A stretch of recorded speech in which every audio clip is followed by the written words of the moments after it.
Laptops have a hard limit. No matter how much you spend, you can't just put a full-size GPU inside. But what if you didn't need to fit the GPU inside the laptop? Well, in this video, I'm gonna connect a $2,000 workstation GPU to a budget laptop. It wasn't easy and took multiple days to make it happen, but without spoiling too much, it worked out a bit better than I expected. To start the challenge, I needed to find a laptop that could handle this $2,000 graphics card, or at least something that would be somewhat compatible with it. At first, I thought the best idea would be to use the very first laptop I ever bought back in 2021, because this was the cheapest and worst laptop I've ever bought. It doesn't even have a GPU, it runs on integrated graphics, so it would be perfect for this video. But there's just one problem, because when I opened it up, I found out that it's missing one key feature. It doesn't have a second M.2 SSD slot. Now you're probably asking yourself, why does this even matter? Why would only having one storage slot ruin this challenge? Well, the thing is, laptops don't have a PCIe slot for the GPU to connect like a desktop. And with that being said, there are only really two viable ways to connect a GPU to a laptop, using a Thunderbolt to Oculink adapter or an M.2 to Oculink adapter. And in this video, we're going to be using the M.2 method, which means that we need a laptop with two M.2 slots, one for the storage and the other for the GPU. And because this laptop doesn't have two slots, I wasted no time looking for the absolute cheapest one that does. I do have a 3060 laptop that would be perfect for this, but the only problem is that I bought it for $720 US a couple years ago. And I'm not sure if I would call a $720 laptop budget. But after some searching, I was able to find this Acer laptop brand new for $570 US. When it comes to buying brand new laptops, this is about as good as it gets without spending too much money. But to be honest, the specs are strangely good for the price. Ryzen 7 7735HS, RTX 4050,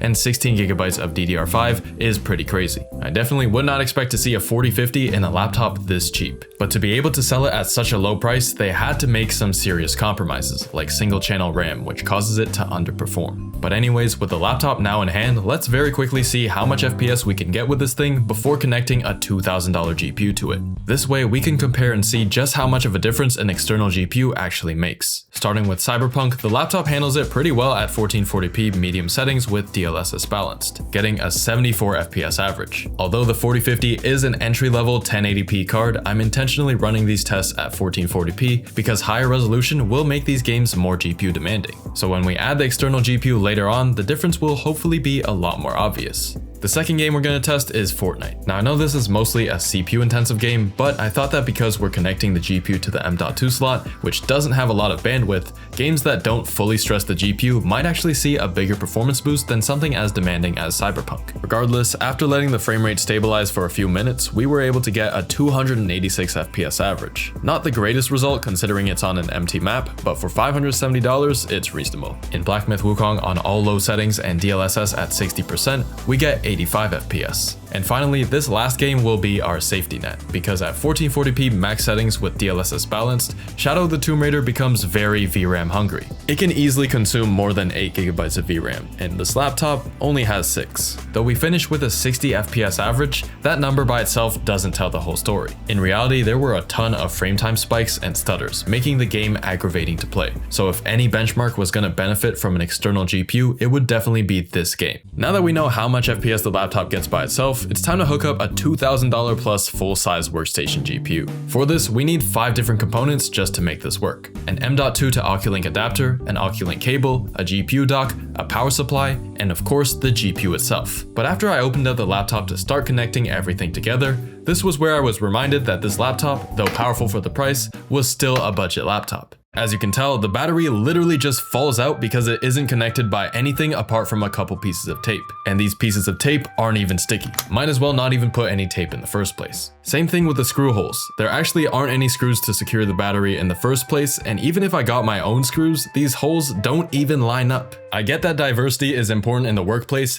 but Acer, for the design team, please stop hiring blind people. And the worst part is that the only way this battery is properly secured is by connecting the bottom cover, which obviously is not going to be possible because we have this whole thing sticking out the laptop, so I physically cannot put on the cover for this challenge. Usually I wouldn't complain about something as trivial as this because if you're opening up your laptop to upgrade or repair it, you're probably working on it while it's upside down anyways. But if you're doing some stupid ass challenge like I am, this becomes a genuine problem. Because the power button is on top of the keyboard instead of on the side, I had to open it up every single time I wanted to turn turn it on, which would risk my battery falling right out. Hopefully the battery doesn't just break off later in this video, because I'm way too lazy to get my own tape. But before we grab the $2,000 workstation class GPU, it would be pretty dumb to not test a regular gaming GPU with this setup first. We have to see if this connection is even functional. Because if you've seen any of my previous videos using workstation GPUs, you know they're a lot more complicated to get working compared to a standard card. So for my test GPU, there was no better choice than the RX 5700 XT. Quite possibly the most normal graphics card I currently own. With everything all connected together, it's time to turn on this disgusting looking contraption. Yeah, this is easily the weirdest thing I've created since my video turning an entire server into a gaming PC. And surprisingly, I mean, as I expected because I'm a freaking genius, everything worked according to plan first try. For once, something actually went right the first time on the Electron channel.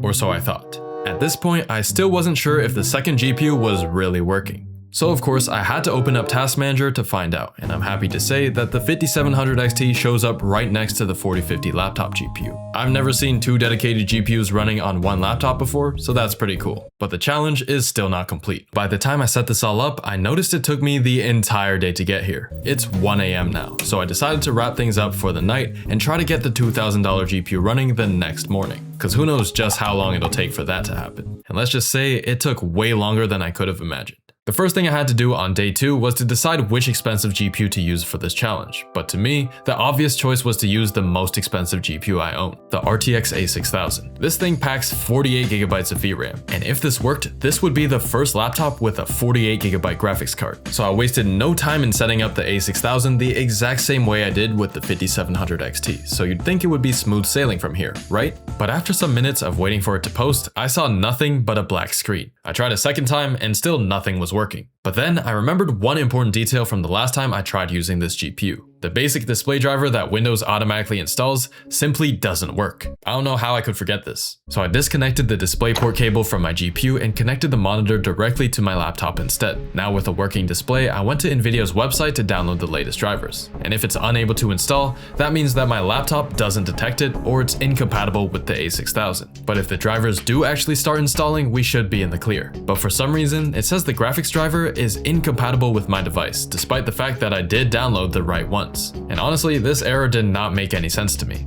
If my laptop could detect the 5700 XT, I don't see why it couldn't detect my A6000. Weirdly enough, other third-party software could detect the GPU too, it's just Nvidia's own stuff that doesn't. And if we can't get these drivers installed, the GPU will be completely useless. It's gotta be some sort of driver conflict. So my first idea was to disable my laptop's GPU. This way it would be impossible to have any sort of driver conflict, right? In hindsight, this was probably the stupidest thing I could have done because this also disables the HDMI port. So the only screen I could use is the laptop screen itself, which is a bit of a problem because it's upside down. So I had to grab some lotion. Don't know why I chose a lotion specifically, but I used it to keep my laptop open and try to run the driver installation upside down. And after all that effort, it still didn't work. So we move on to plan B.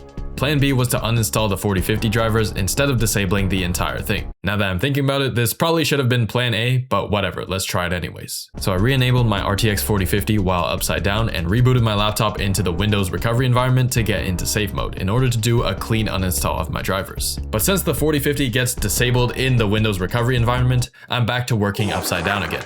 Except this time my mouse and keyboard also got disabled. So not only do I have to work with an upside down screen, but with an upside down laptop keyboard and touchpad as well. But as I was trying to get into safe mode, my laptop asked me for a recovery key, which I don't have. I guess I'm just gonna have to uninstall my GPU drivers without using safe mode, something that you should basically never do. But I was left with no choice. Well, technically I could choose to give up, but that would be dumb as shit this far into the challenge. So I booted back into Windows and removed my GPU drivers. If this doesn't work, I don't even have a plan C. After restarting the laptop with the drivers freshly uninstalled, the driver installation did not work yet again for the same reason. And after some amount of time, my laptop just reinstalled the drivers for the 4050 by itself. If only it would automatically install the A6000 drivers instead. That would be convenient. But though the $4,000 A6000 didn't want to cooperate, I thought I might as well see if the $2,000 RTX 4500 Ada would. Like the A6000, the 4550 4500 ADA is also an NVIDIA workstation class card, just a generation newer, with about 10 to 15% better raw performance, though we will no longer have 48GB of VRAM, only 24. It still has as much VRAM as an RTX 5090 laptop GPU, but still half of what we could have had if the A6000 worked. Regardless, much like what we did with the other two GPUs, I connected the GPU to the dock, plugged in the power cable, and hoped for it to just work. And I genuinely could not believe it did.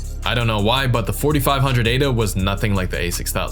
It just worked off the rip. You can also see in Device Manager, as well as in some of the benchmarks that we do later in the video, that it is indeed a workstation GPU paired with this laptop CPU. With our $2,200 GPU now fully working, let's see how much of a difference it actually makes compared to just having the laptop by itself. Starting with Fortnite. As I said earlier, it's mostly CPU bound, but on an empty map with the frame rate uncapped, the GPU does have to put in some work. And with that being said, we do go up from a 286 FPS average to a 342 FPS average. All things considered, that is a pretty significant increase. In Shadow of the Tomb Raider at the same settings, we no longer have the stuttering issues we had with the 4050, because we now have 4 times more VRAM. But we do drop from 60 FPS down to 56. But why did this happen? It's the actual connection's fault, not the laptop or the GPU.